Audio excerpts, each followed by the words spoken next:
그리스도 예수 안에서 할래나 무할래나 효력이 없으되 사랑으로서 역사하는 믿음뿐이라. 너희가 다름질을 잘하더니 누가 너희를 막아 진리를 순종하지 못하게 하더냐. 그 겉면은 너희를 부르신 이에게서 난 것이 아니니라. 적은 누룩이 온 덩이에 퍼지느니라. 나는 너희가 아무 다른 마음을 품지 아니할 줄을 주 안에서 확신하노라. 그러나 너희를 요동하게 하는 자는 누구든지 심판을 받으리라. 형제들아, 내가 지금까지 할례를 전했다면 어찌하여 지금까지 박해를 받으리요.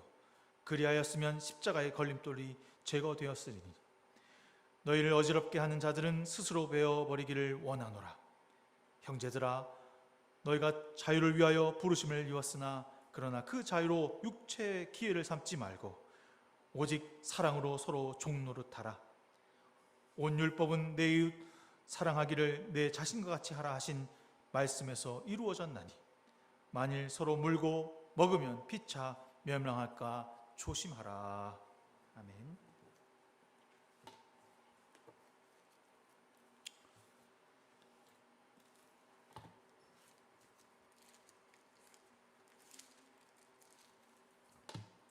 갈라디아서 5장 여러분과 함께 은혜 나누는 시간 갖기를 소망합니다.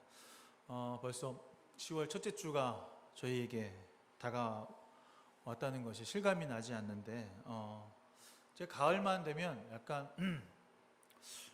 우중충해지고 저 스스로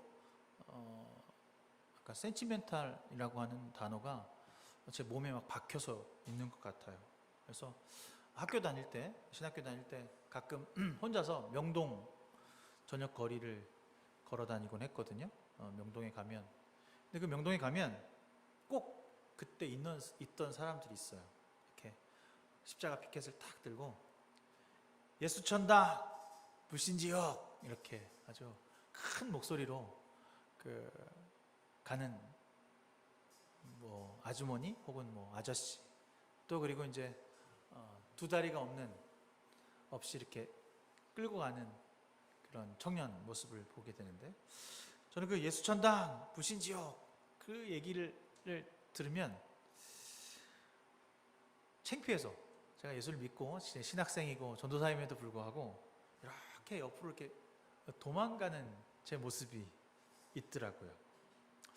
아마 그 옛날 정말 1910년대, 1905년대 그때 예수 그리스도를 믿었고 또 예수 그리스도의 은혜를 입었던 목사님들이나 또 그 많은 선각자들은 이렇게 전도했던 것이 맞았을 거예요. 많은 사람들에게 예수가 누구냐? 예수는 천당이고 예수를 믿지 않으면 지옥 간다 라고 하는 당시에 그 말을 듣고 많은 사람들이 회개했다. 뭐 그것도 저는 일리 있는 말이라고 합니다. 그러나 지금 이 시대는 그 예수 천당 불신 지옥으로 전도되고 그리스도를 믿는 세상이 아닙니다. 이제 그 외침으로는 더 이상 예수 그리스도가 누구냐라고 하는 사실에 대해서 말해줄 수도 또 전도할 수도 없게 되었습니다. 왜일까요? 겉으로 드러나는 자신이 잘 돼야 하고 세상에서 예수를 믿으면 성공이 있어야 한다고 우리 선배 목사님들은 그렇게 가르쳐 왔습니다. 우리가 예수 믿으면 기업이 잘 되고 자녀가 잘 되고 크게 부흥하고 성장한다고 그렇게 말해왔습니다. 나에게 집중했던 거죠. 자기 자신의 성공에 집중했던 것입니다. 물론 그것도 필요했습니다. 그러나 이제 우리는 이 코로나19를 겪으면서 깨닫게 된 것이 있습니다. 교회가 교회 중심, 내가 아니라 타자와 세상으로 나가야 한다는 사실을 분명하게 깨닫게 된 것이죠. 이전에는 교회 오면 모든 것이 해결되었습니다. 마음이 아파오면 교회 와서 기도하는 것으로 그 마음의 치유가 있었지만 요즘에는 마음이 아프고 힘들면 병원 가면 됩니다. 돈이 필요해서 하나님께 돈 달라고 고백했을 때 이제는 은행 가서 빌리면 됩니다. 특별히 교회가 세상이 말하는 성공과 세상이 주는 것을 이제 주지 못하게 되었고 할 이유가 없어진 거죠. 눈에 보이는 신을 믿는 종교가 아니라는 것입니다. 제가 지난주 계속해서 출애굽기 묵상을 하고 있는데 출애굽기 묵상 중에 가장 기억에 남는 이 절기가 어느 절기냐면 21장 3절 말씀인데 십계명에 관련된 이야기입니다. 너희는 내 앞에서 다른 신을 섬기지 못한다 라고 하는 거죠. 너희는 내 앞에서 다른 신을 섬길 수 없다. 내 앞에 우상을 두지 말아라 라고 얘기합니다. 내 앞이라고 하는 것은 내 옆에, 내 앞, 나와 동등된 곳에 절대로 우상을 놓아서는 안 된다는 거죠. 그 우상이 나일 수 있습니다. 그 우상이 돈이 될 수 있습니다. 그 우상이 요즘 나오는 50억이 될 수 있습니다.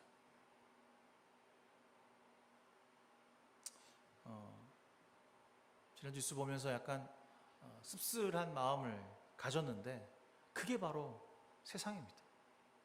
세상의 중심은 돈이고 권력입니다.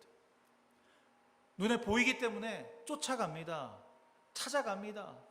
붙잡고 또 붙잡으려고 노력합니다. 그러나 우리가 믿고 우리가 경험하고 우리 가운데 거하시는 하나님은 보이지 않습니다. 그 우상을 만들 이유가 우리에게는 없는 거죠. 교회는 진정한 나를 찾고 변화가 일어나야 하는 장소가 되었습니다. 이제 내가 예수를 믿는다라고 하는 것은 나를 넘어 타자를 섬기고 모든 것이 하나님과 연결되었다는 사실을 스스로 인식해서 세상에 소외되고 힘들어하고 어려워하는 사람들을 섬기며 사랑하는 것이 눈에 보여야 하는 신앙으로 자리 잡게 되었습니다. 우리는 이제 그저 내 것이 아니라 너의 것에 염려함을 가지고 살아가는 사람들입니다. 보이지 않는 마음과 영적인 하나님을 만나는 것이 우리 중심의 더 큰 은혜요 사랑인 것입니다. 그 2000년 전에 그토록 바울이 외쳤던 그리고 주장했던 그 말이 오늘 우리가 하나님을 어떻게 바라보고 인식하며 믿어야 하는지를 깨닫게 하고 있습니다. 진정한 참 자유를 만나고 주님을 믿는 사람이 무엇인지 바울은 이미 예수 그리스도를 믿으면서 깨닫고 알았습니다. 오늘 이 갈라디아서의 본문은 바울이 이렇게 외칩니다. 사랑하는 나의 성도들이여 예수 그리스도의 참 자유를 누리라 라고 말입니다. 오늘 그 깊이 있는 예수 그리스도의 믿음의 세계로 들어가 볼까 합니다. 믿음의 정의를 제가 지난주에 새롭게 했다. 바울이 예수 그리스도를 통한 믿음을 이야기했다라고 하는 얘기를 했죠. 예수 그리스도를 믿는 믿음이라고 여러분에게 바울을 소개했습니다. 그것은 무엇을 말하는 거냐면 이제 그리스도를 통한 믿음이 진짜다라고 하는 선포였습니다. 이전의 선포가 아니라 그리스도를 통한 선포, 진짜 예수 그리스도를 통해 구원이 있다라고 말하는 거죠. 예수 그리스도가 나의 주인이 되신다. 예수 그리스도가 나의 구세주가 되신다. 예수 그리스도가 나의 힘과 능력이 되어주신다 라고 하는 것을 선포했습니다. 다른 어떤 것으로도 그리스도와 비교될 수 없다라고 하는 얘기를 한 거죠. 그런데 오늘 또 눈에 보이는 증표가 있어야 한다라고 하는 이 잘못된 가르침, 이론, 이 앞에 바울은 처절하고 정말 극렬하게 대항하고 저항하고 있습니다. 5장 2절에 보면 여러분이 할례를 받으면 그리스도는 여러분에게 아무런 유익이 없습니다 라고 말합니다. 할례를 받으면 증거가 있다라고 하는 표시를 하면 그리스도는 여러분에게 아무런 효력이 없다는 겁니다. 왜 이렇게 말하는 거죠? 사실 어떻게 보면 예수 믿는다라고 하는 증거가 어디 표식이라고 하는 것이 좀 있었으면 좋겠잖아요. 그때 당시에 예수를 믿는지 안 믿는지 잘 모르니까 꼭 뭐 할례 받는 표식이 아니더라도 뭐 문신이라도 하나 사겨서 이렇게 뭐 익투스라고 하는 문신을 탁 하나 새기는 거야. 그래서 너 예수 믿어 안 믿어? 라고 물어볼 때 딱 보여주는 거지. 나 예수 믿어. 그럼 서로 이렇게 첩자도 없고 잡혀갈 일도 없고 뭐 그런 거 아니겠어요? 더 좋은 어떤 그런 서로의 표식일 것 같은데 아주 바울은 진절머리 나겠어요. 절대 할례하지 마. 유대인 따라 살지 마. 그건 아니야. 그 삶은 진짜가 아니야. 가짜야. 라고 막 아주 그냥 몸서리치면서 분노하고 얘기하잖아요. 뭐라고 얘기하냐면 너희들 그 할례하는 거 있잖아. 다시 종살이하는 몽해를 맞는 것 같아. 라고 얘기합니다. 다시 너의 종살이로 할래? 5장 1절이죠. 다시 종의 몽해를 매는 것 같아. 라고 말하는 겁니다. 제가 요즘에 출애굽기를 해서 이 갈라디아서가 딱 맞는데 그 광야로 나왔던 이 이집트 백성들이 어떻게 말하냐면 이렇게 말해요. 너무 힘드니까 다시 이집트로 돌아갈래요. 나 그냥 이집트 들어가서 벽돌 굽고 걔는 종살이 할래요. 라고 말하는 거죠. 난 그게 더 좋아요. 하나님께서 기꺼이 구원해서 이 땅 광야 하나님의 땅으로 인도하시려고 하는데 난 그게 싫어요. 나 하나님 구원 같은 거 별로 필요하지 않아요. 나 다시 원래 땅 원래 자리로 돌아가게 해주세요. 그들한테 종살이 하는 게 너무너무 좋아요. 라고 말하는 것과 할례를 받는 것과 같다는 겁니다. 이전으로 돌아가는 거죠. 그리스도를 믿는 신앙의 구원자로 살아가는 것이 아니라 죄인으로 살아가겠다라고 선포하는 것이라 말하는 것입니다. 이 선언은 바울을 통해서 믿음의 순수성을 새롭게 하고 있습니다. 오직 그리스도의 믿음으로 우리는 구원받을 수 있다는 참 자유의 길을 열어주고 있는 것입니다.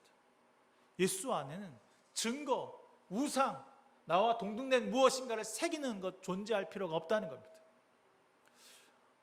옛날 초기에는요 정말 앞에 있는 십자가조차 있는 것을 거부했습니다. 그 십자가도 우상이 될 수 있다. 근데 그 이후에 이제 물론 우리가 예수의 상징으로 인해서 우리 감리교는 십자가가 있는데 통합 측 장로교회 가보면 교회 앞에 아무것도 없어요.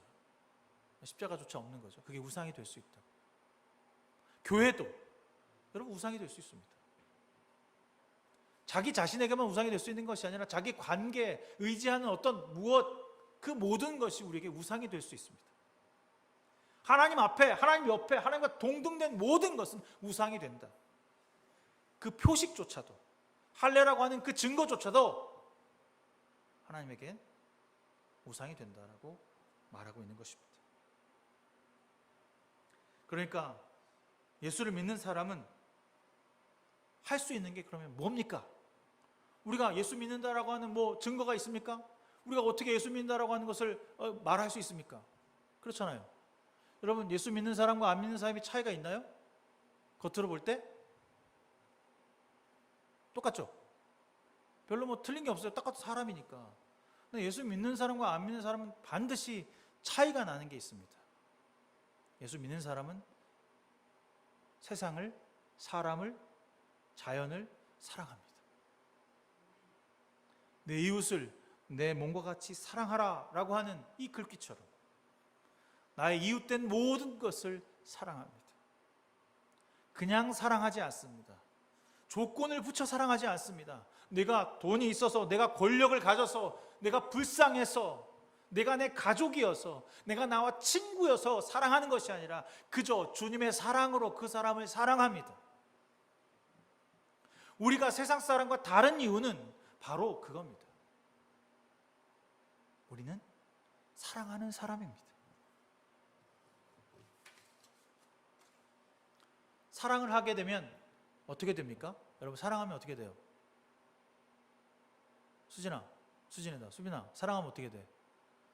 어제 제가 밤에 꼭 토요일날 저녁에는 드라마를 잘 안 보는데 갯마을 차차차라고 하는 드라마를 잠깐 봤거든요.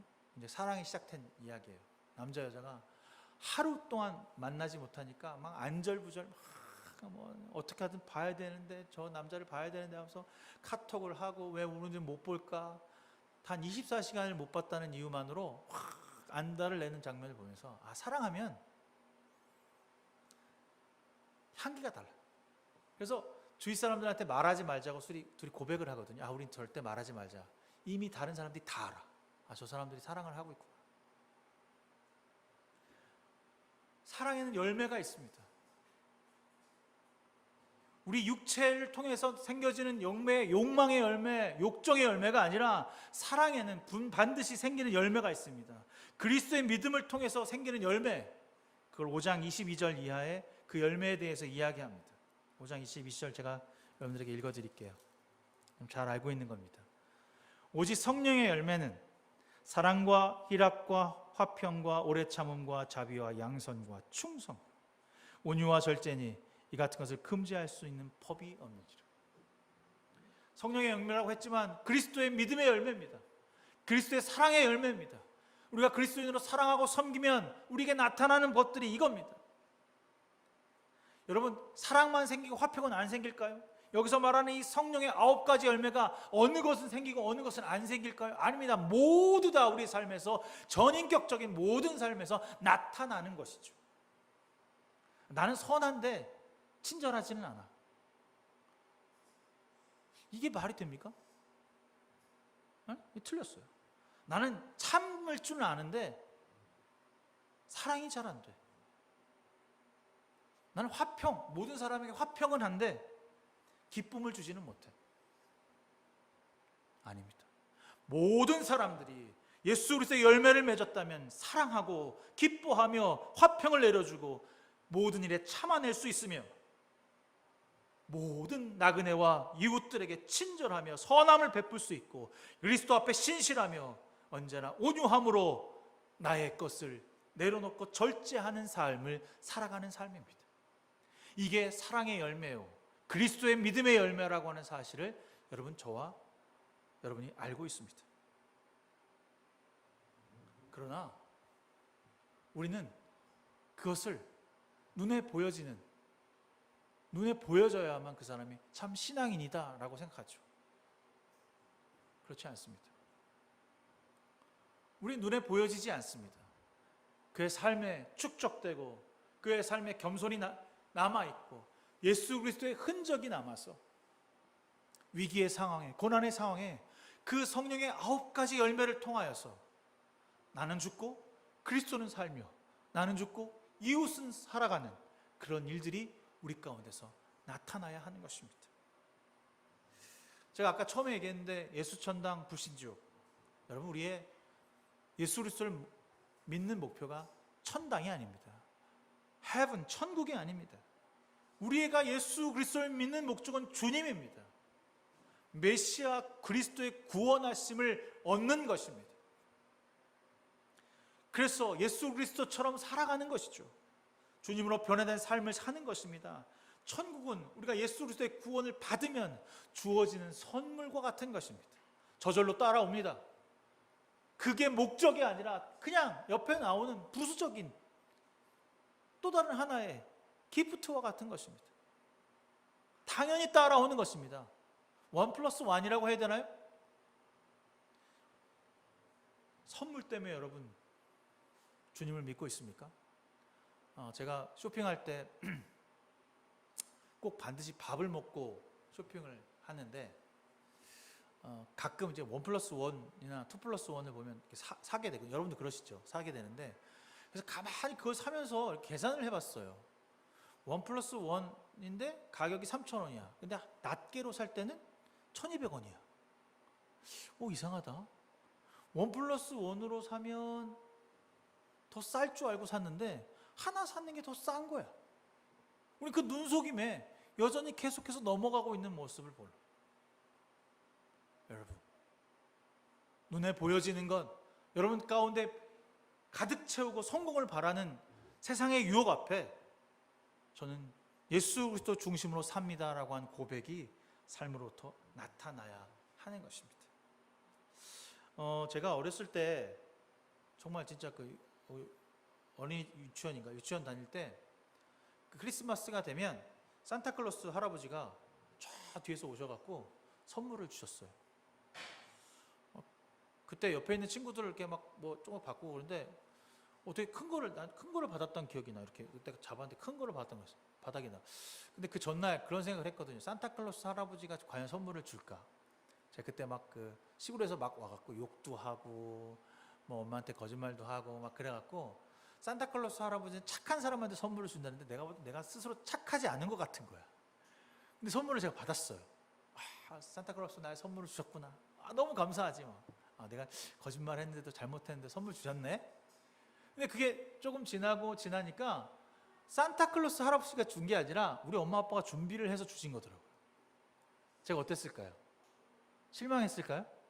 아니에요. 나중에 좀 성숙하면서 제가 깨닫게 된 것이 있습니다. 산타클로스가 선물을 주는 것, 그 의미가 무엇인지 저는 알아갔습니다. 배려하고 섬긴다라고 하는 것, 그 누군가에게 나누어 줄 수 있었다라고 하는 것을 깨달아 갑니다. 아마 제가 지금도 여전히 산타클로스 할아버지가 선물을 준다라고 집착한다면 저는 어린아이의 모습을 그대로 갖고 있어야겠죠. 그러나 전 자라났습니다. 이제 그 산타클로스의 의미가 되어 제가 산타클로스가 되어서 누군가에게 나눔을 베풀고 누군가에게 나의 작은 것을, 생명을 나눌 수 있게 되는 것입니다. 우리의 것을 나눌 수 있다라고 하는 의미를 우리는 그 작은 의미에서 찾게 되는 것이죠. 눈에 보이는 결과에 따라 그리스도를 믿는 것이 아닙니다. 내 눈에 커다란 것이 주어졌기 때문에, 내 눈에 이만한 것이 주어졌기 때문에 믿는 것이 아닙니다. 그 의미, 내가 예수 그리스도를 믿음으로 말미암아 진정한 내 삶에 그리스도가 어떻게 오실지를 안다면 당장 내 눈앞에 보여진 성공과 윤택함이 준비되어 있는 자가 아니라 여전히 내 삶은 불안하고 두려워하며 죄로 인해서 고통받고 있지만 내가 예수를 드림으로 말미암아 변화가 일어나고 나밖에 모르던 내가 이제 세상을 섬기며 같이 세상의 아픔을 아파하고 그대의 손을 내밀어주며 잡아줄 수 있기 위함이라고 하는 사실을 깨닫게 될 때 어린아이의 신앙을 버리고 이제 성숙된 그리스도인으로 성장할 수 있게 되는 것입니다. 바울이 원했던 것이 바로 이것이었습니다. 처음 너희들이 예수 그리스도를 믿었을 때 기뻤던 그 마음을 이제 성숙하고 변화를 받아 세상의 유혹과 세상의 언어와 세상의 너희를 무시하고 표식을 보이라고 한 그 말 앞에서 유혹당하지 말고 하나님의 온전함을 이루어 그리스도를 믿는 신앙으로 거듭나라. 그것이 진정한 자유다라고 우리에게 이야기하고 있는 거죠. 하지만 사랑의 공동체 가운데 진리를 따르지 못하게 하는 세력들은 여전히 존재할 수밖에 없습니다. 여러분 학교에서나 여러분 직장에서나 여러분 갖고 있는 가정에서나 내가 예수 그리스도를 열심히 믿어야지, 내가 하나님의 성령의 9가지 열매를 맺어야지라고 하는 마음을 딱 잡으면 꼭 나를 넘어뜨리고 나를 힘들게 하고 나를 유혹하고 나를 하나님이 아닌 하나님과 동등된 것을 볼 수 있게 보암직하고 먹음직한 것을 보도록 이렇게 유혹합니다. 우린 그 순간 이렇게 얘기합니다.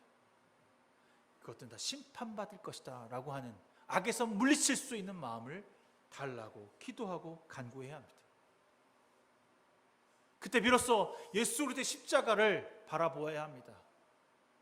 눈에 보이는 할례, 눈에 보이는 돈, 눈에 보이는 권력이 아니라 하나님의 십자가, 그리스도의 십자가 정신을 통하여서 희생과 사랑으로 다시금 돌아설 수 있어야 하는 것입니다. 바울은 얘기합니다. 너희들이 할례를 받으면 다시 이전의 예루살렘, 그리스도가 없는 시대로 돌아가는 것과 같다라고 말합니다. 우리가 죄를 지으면 하나님이 없는 것 같아요. 나만 있는 것 같아요. 내가 죄를 지으면 괜찮고 뭐 죽지 않고 멀쩡하니까 이 정도쯤은 괜찮겠지라고 생각한다는 겁니다. 아닙니다. 주님 우리를 끝까지 지켜보시고 계십니다. 사랑하는 내 아들아, 나에게 돌아오라. 나와 함께 관계하자. 내가 너를 사랑한다 라고 계속해서 우리에게 이야기하고 있습니다. 여러분에게 계속 할례를 강요하는 지체가 있다면 그 연을 끊어버리라는 말이 오늘 본문에 등장합니다. 여러분을 계속해서 죄의 구렁텅이로 죄 가운데로 몰고자 하는 사람들이 있다면 그 관계를 끊으라고 말합니다. 너의 죄를 짓게 하는 팔과 손과 눈이 있다면 그 눈을 뽑으라고 주님은 우리에게 말씀하셨습니다.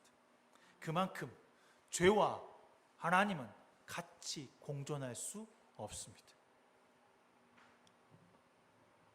우리는 그리스도로 십자가로 새롭게 태어났으며 믿음으로 참 자유를 얻었다라고 스스로를 말합니다. 13절에 여러분은 그 자유를 육체의 욕망으로 만족시키는 구실로 삼지 말고 사랑으로 서로를 섬기는 도구가 되어야 한다라고 말합니다. 분명히 우리에게 새로운 생명을 주셨고 새로운 마음을 덧입혀서 우리 안에 그리스도의 거룩한 욕망을 갖게 하셨는데, 다른 사람을 섬기는 욕망, 다른 사람에게 손 내밀면서 욕망을 주셨는데 그 욕망을 가지고 나를 위해 사용하는 것, 그것을 경계하고 있는 거죠. 나의 육체의 욕망을 충족시키는 구실로 너의 영혼을 쓰지 말라고 강조하고 있습니다. 오직 우리의 육체는 사랑으로 서로를 섬기는 도구가 되어야 하는 것입니다. 바로 우리는 나를 만족시키는 도구가 하나님이 아니라 나를 통해 내가 주님에게 태워짐을 통해서 나의 희생과 수고와 고난으로 말미암아 세상의 어려움이 조금 해결되고 치유되며 변화되기를 그렇게 소망하는 사람으로 살아가기를 바랍니다. 바울은 인간의 그릇된 육체적 욕망으로 잘못 해석된 할례가 그리스도의 길을 걸어가는 사람들에게 자유를 잃어버리는 죄가 되었다는 것을 말하면서 진정한 율법,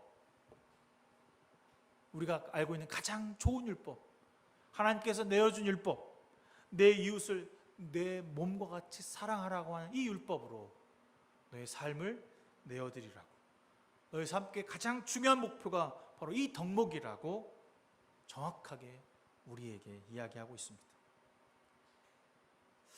저는 이 5장을 쭉 바라보면서 이제 바울이 자기의 할 말을 다 했구나 라고 하는 생각을 하게 되었습니다.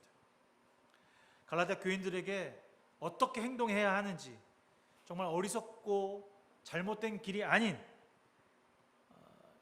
다른 말에 속아 넘어지지 않기 위해서, 오직 예수의 길을 걸어가기 위해서 그들이 해야 할 목표점이 무엇인지 오늘 이야기하고 있는 거죠. 그래서 결론부분에 이렇게 얘기합니다. 너희가 그리스도를 믿는 사람인가? 너희가 진정으로 예수 그리스도를 영접한 사람인가? 라고 우리에게 말합니다. 16절 오늘 읽진 않았지만 이렇게 얘기하죠. 여러분은 성령께서 인도해 주신 대로 살아가야 합니다. 믿는 사람은 육체의 욕망을 십자가에 못 박고 오직 주님 내 구세주를 모시고 하나님의 아들인 그리스도의 가신 길을 본받아 걸어가는 사람입니다 라고 선포하고 있습니다. 내가 이루노니 너희는 성령을 따라 행하며 그리하면 육체의 욕심을 이루지 아니하리라 라고 하는 말을 세번역엔 이렇게 쓰고 있거든요. 내 구세주를 모신 사람으로 살아가는 것, 성령의 충만함을 받아 내가 안에 그리스도의 충만하게 누림으로 말미암아 누가 봐도 야 쟤는 좀 다르구나, 저 친구는 우리와는 다른 길을 걷는 사람이구나 라고 하는 것을 알아야 합니다. 초대교회 예수를 믿고요, 많은 사람들이 서로 이웃들을 통용하고 내 것을 물건을 나눠주고 막 이런 이야기들이 있었어요. 그런데 그 뒤에 보면 이렇게 써 있더라고요. 서로 성령이 충만하여 마음을 통용했다 그랬더니 온 세상 사람들이 그것을 알더라. 온 세상 사람들이 그들의 모습을 알더라라고 하는 것이죠. 제일로 중요한 것은 예수 그리스도를 믿는다라고 하는 것을 세상 사람들이 알아야 합니다. 제가 중학교 때 토요일 날 교회를 갈 때면 성경책을 들고 가야 돼요. 그때는 성경책이 이렇게 조그맣지 않고 두꺼웠거든요. 근데 그 성경책을 들고 가려니까 너무 창피한 거야. 교회를 가야 되는데. 그래갖고 집에 책가방을 가져가긴 또 그렇고 그래서 그게 보니까 옆으로 당긴 가방에다가 그걸 넣어 갖고 다녔어요.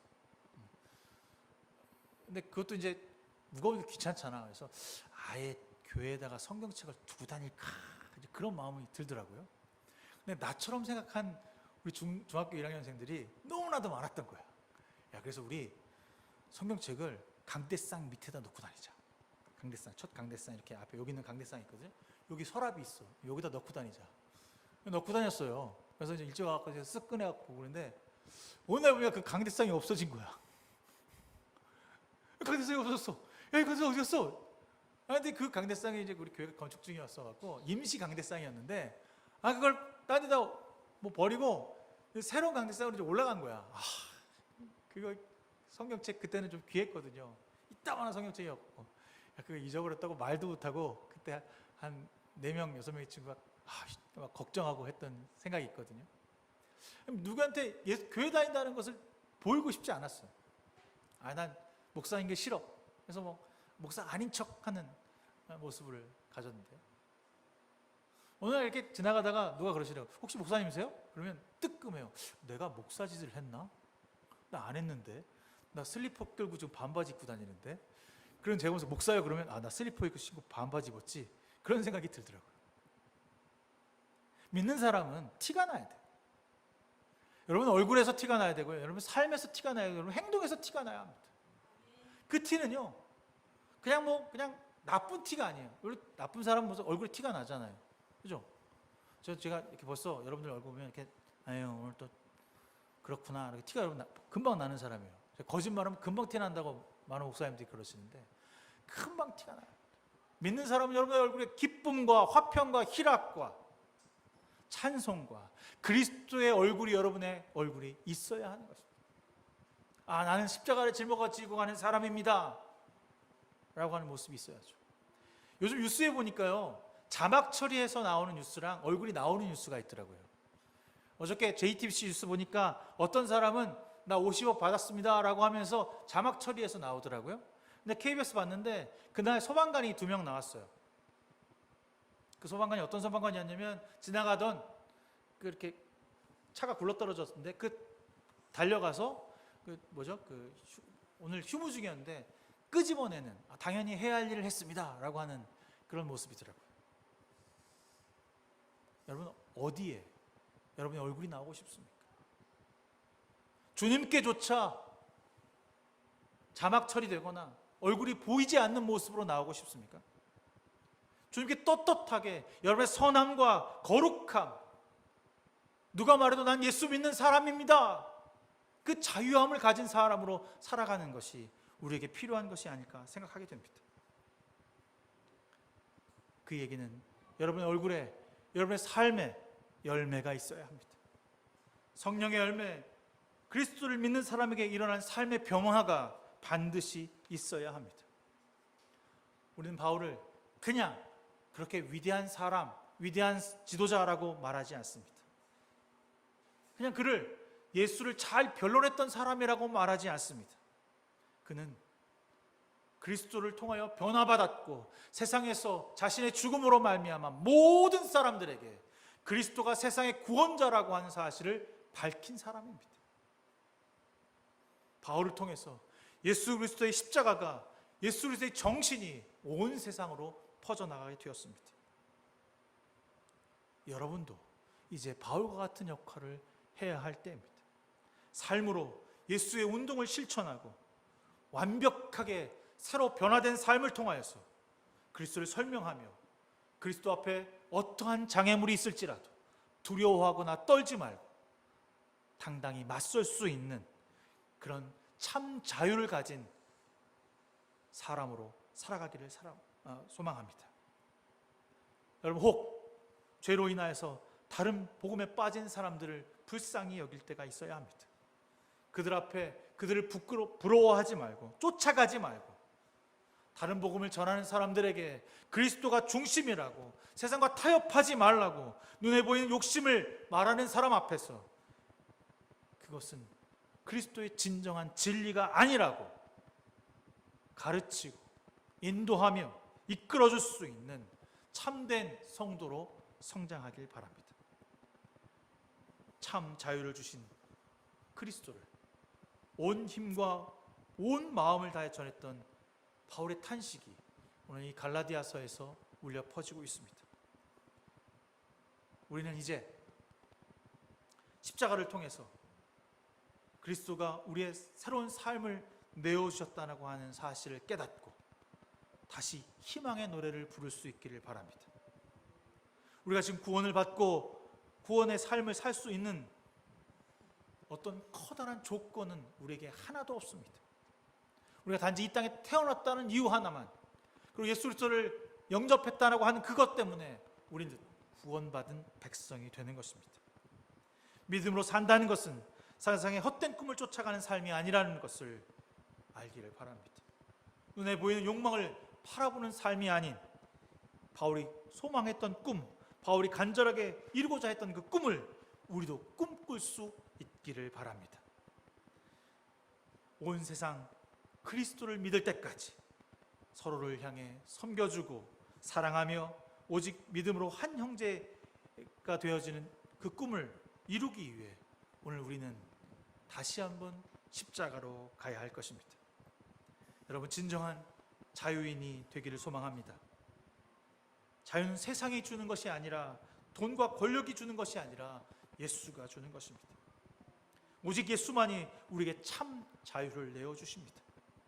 그 자유는 누군가를 위해서 사용되어질 것입니다. 바로 우리 이웃을 향해 그 자유가 사용되어야 할 것입니다. 전 지난번 그 미라클 작전이라고 하는 아프가니스탄을 돕는 것을 보면서 우리나라가 이제 세상의 많은 곳에 가서 많은 사람들에게 진정한 자유를 줄 수 있는 나라와 힘과 능력을 갖게 하셨구나에 참 감사했습니다. 남에게 도움을 받아야 했고 피폐하고 아무것도 줄 수 없었던 나라가 이제 국력을 키우고 나라가 부강해져서 많은 나라에 다리도 건설하고 남을 도와주고 베풀며 그들의 가난과 소외됨과 전쟁을, 고화를 외면하지 않는 나라가 되었다고 하는 것, 그게 우리 선조들이 예수 그리스도를 믿으며 꿈꾸었던 나라, 그 나라가 아니었을까 생각하게 됩니다. 그 기초가 예수입니다. 반석에 세운 교회가 바로 우리가 될 수 있어야 합니다. 욕망과 욕심으로 채우는 교회가 아니라 주의 말씀을 세우는 교회와 공동체가 되어 진리로 세상을 자유케 하는 역사를 만들어가는 저와 여러분 되기를 소망합니다. 사랑하는 성도 여러분, 내 이웃을 섬기는 일을 최선을 다하는 교회, 바로 은혜교회입니다. 우리가 십자가를 짊어질 때 우리 은혜교회는 정말로 섬기는 일에 최선을 다할 것입니다.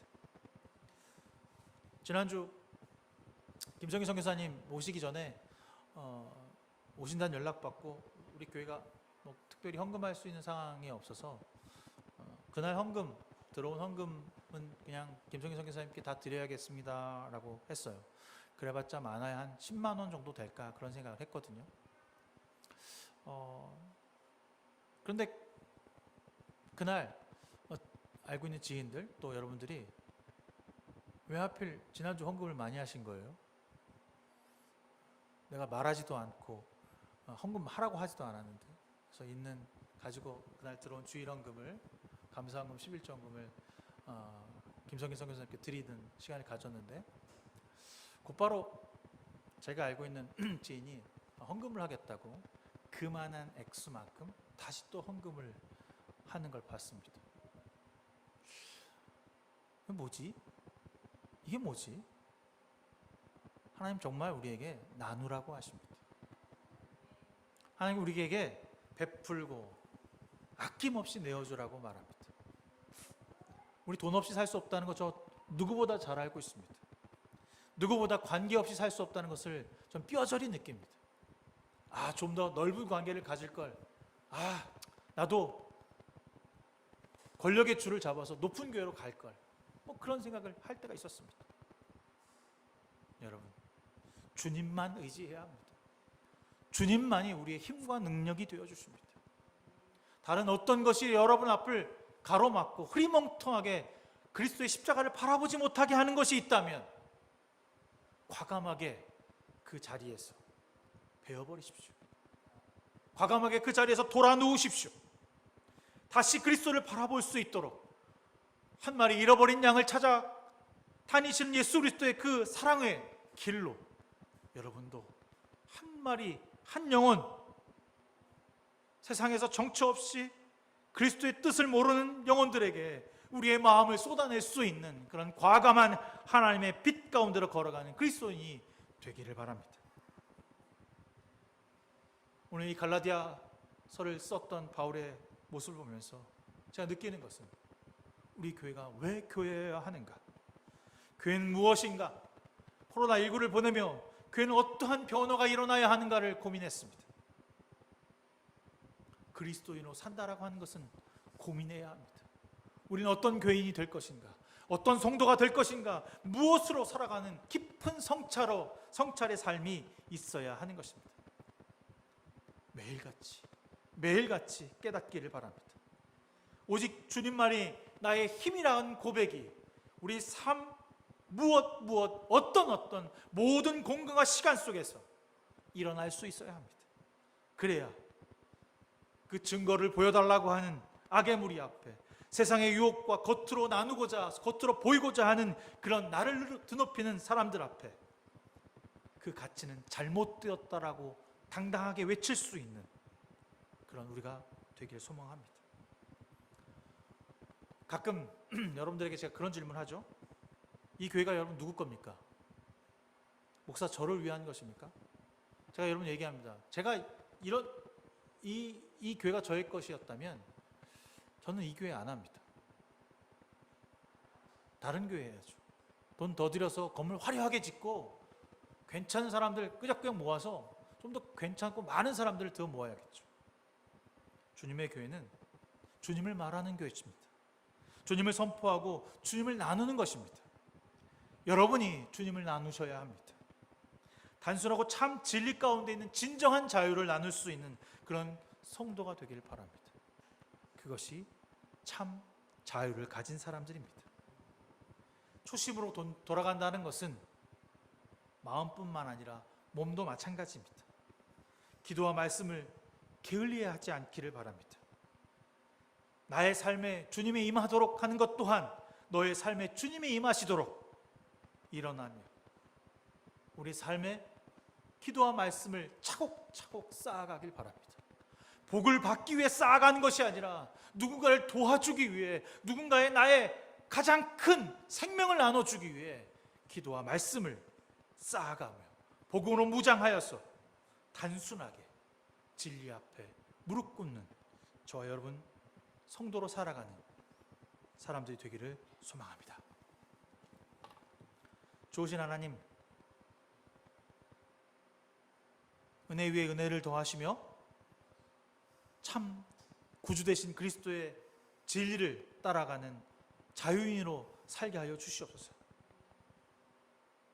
성령의 9가지 열매가 우리 삶에서 풍성하게 맺어져서 많은 영혼들이 따먹고 남음에 있는 역사가 있게 하여 주시옵소서. 배고파하는 영혼, 힘들어하는 영혼, 마음이 지쳐있는 영혼들이 우리의 그 사랑의 열매, 성령의 열매를 통하여서 거듭나지고 새로워지며 은혜를 누릴 수 있는 역사가 일어나게 하여 주시옵소서.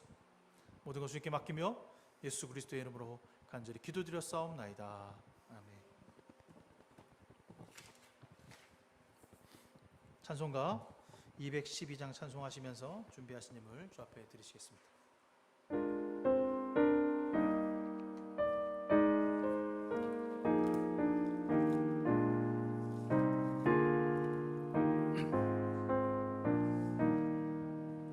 겸손히 주를 섬길 때 괴로운 일이 많으나 구주 영에게